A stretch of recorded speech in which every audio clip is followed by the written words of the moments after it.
अध्याय 4। क्या बताती हैं हमें किताबें और कब्रें। पुस्तकालय में मेरी। जैसे ही घंटी बजी, शिक्षक ने छात्रों को अपने साथ आने को कहा। आज वे पहली बार पुस्तकालय जा रहे थे। मेरी ने देखा कि पुस्तकालय उसकी कक्षा से काफी बड़ा था और वहां किताबों से भरे कई रैक थे। कोने में एक अलमारी थी जो मोटी मोटी किताबों से भरी थी। मेरी को एक अलमारी खोलने की कोशिश करते देख शिक्षक ने कहा, उस अलमारी में अलग अलग धर्मों से जुड़ी महत्वपूर्ण किताबें हैं। क्या तुम्हें मालूम है कि हमारे पास वेदों का भी एक संग्रह है?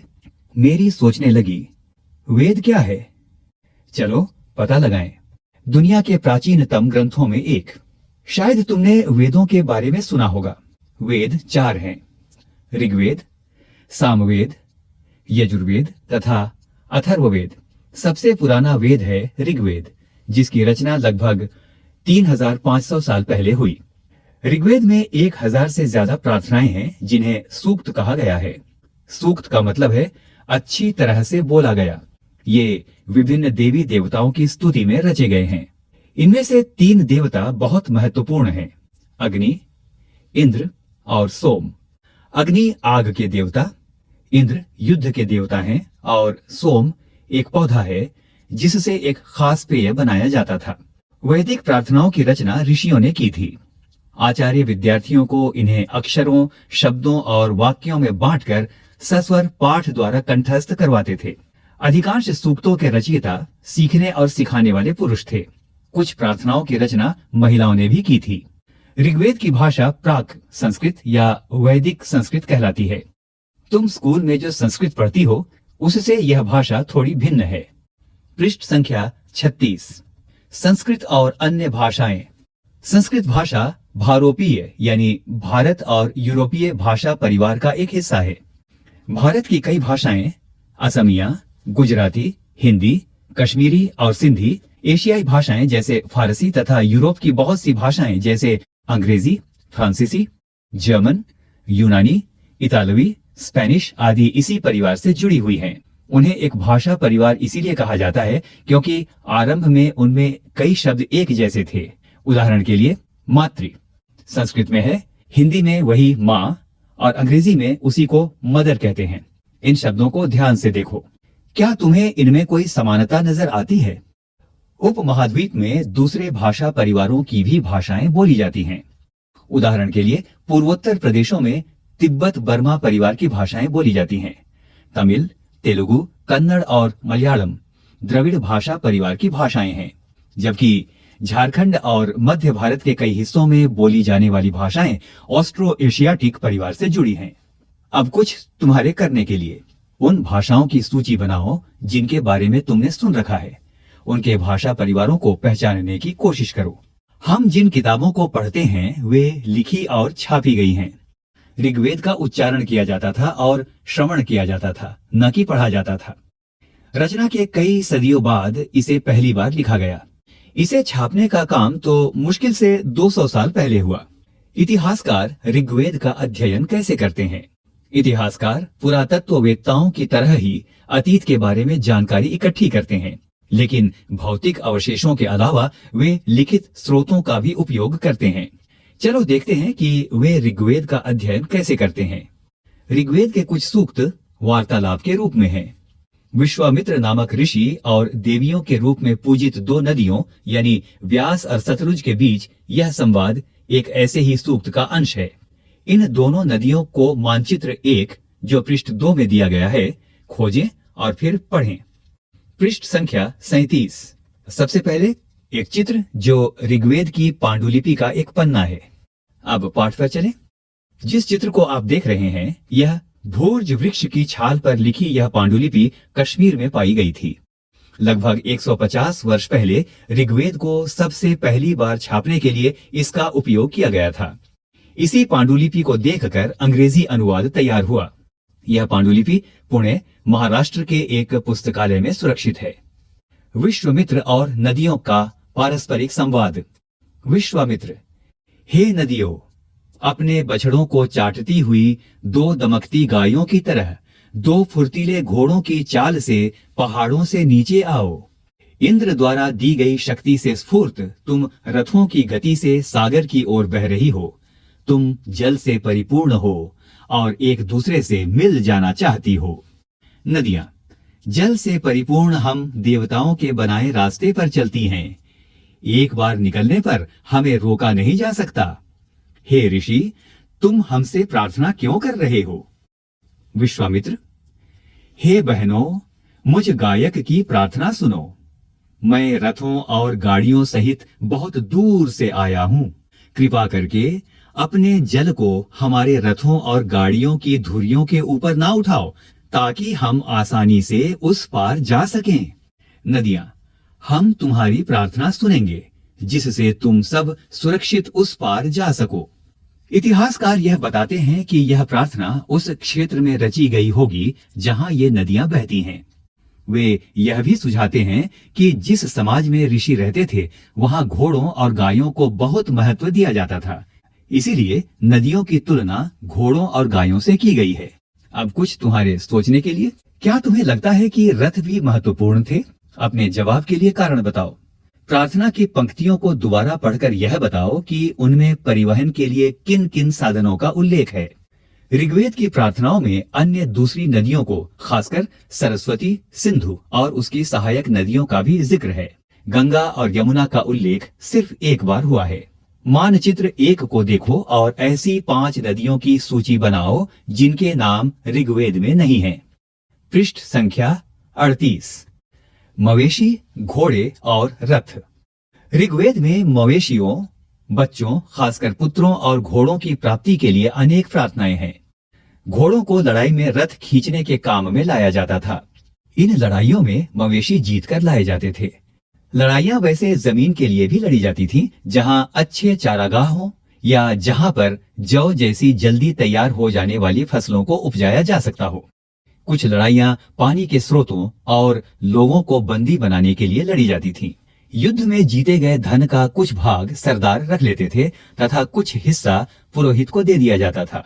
शेष धन आम लोगों में बांट दिया जाता था।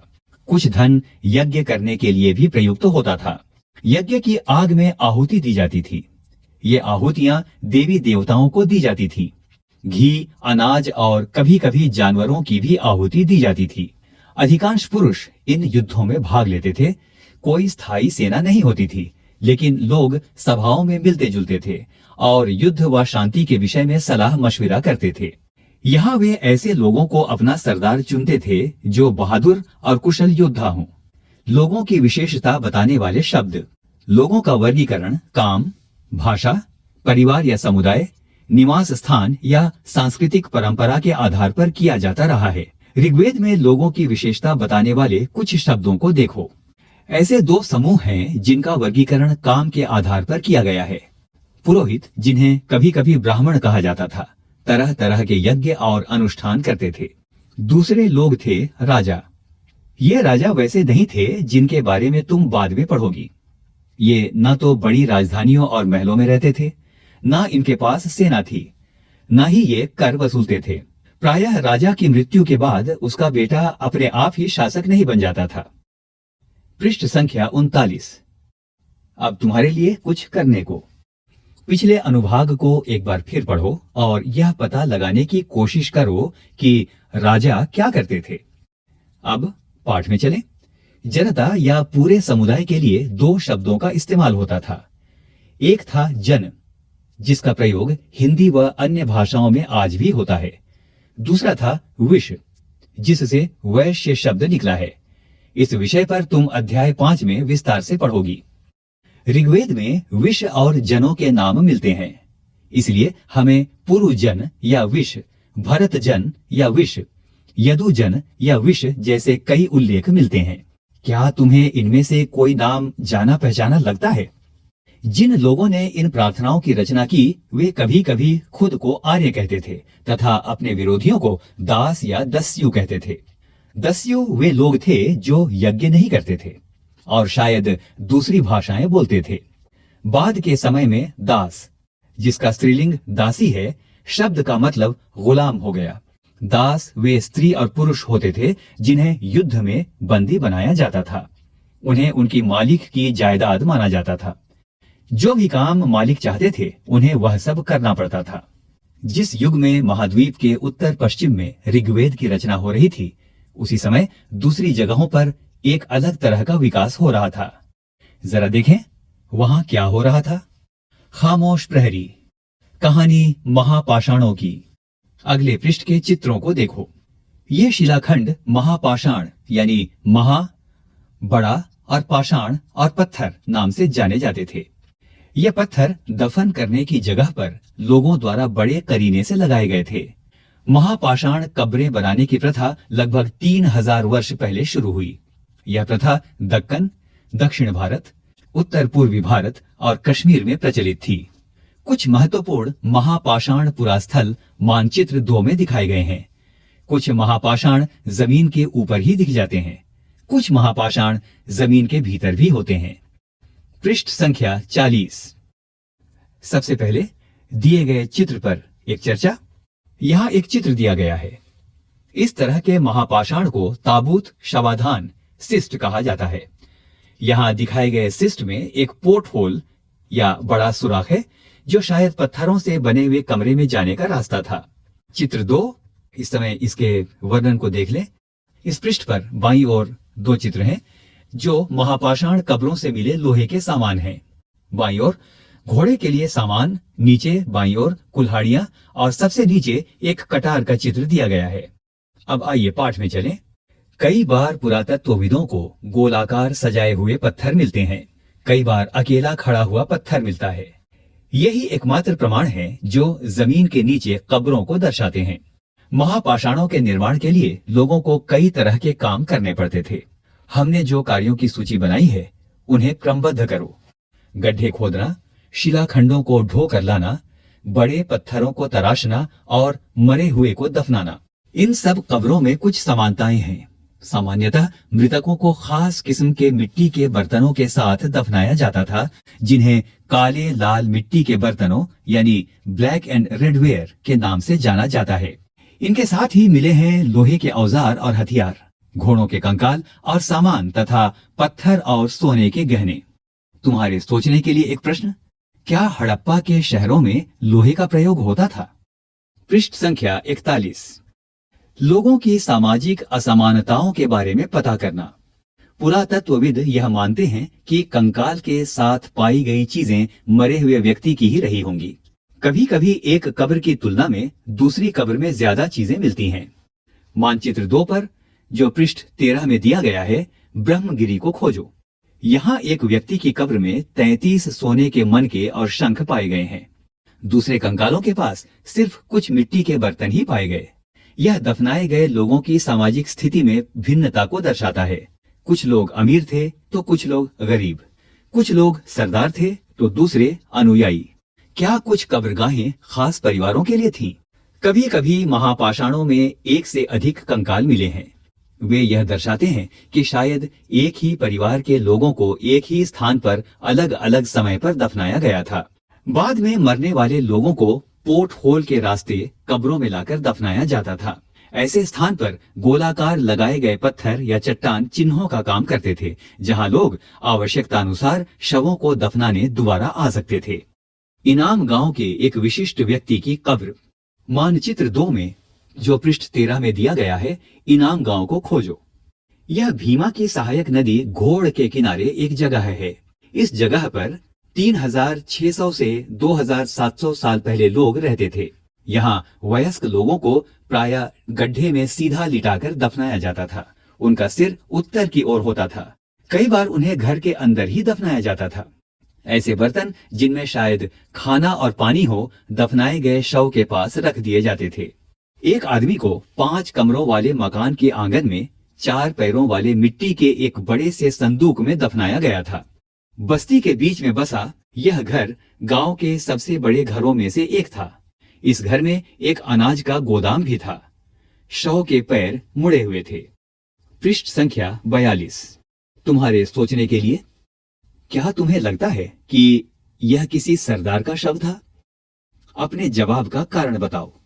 क्या बताते हैं हमें कंकालों के अध्ययन? छोटे आकार के आधार पर एक बच्चे के कंकाल को आसानी से पहचाना जा सकता है।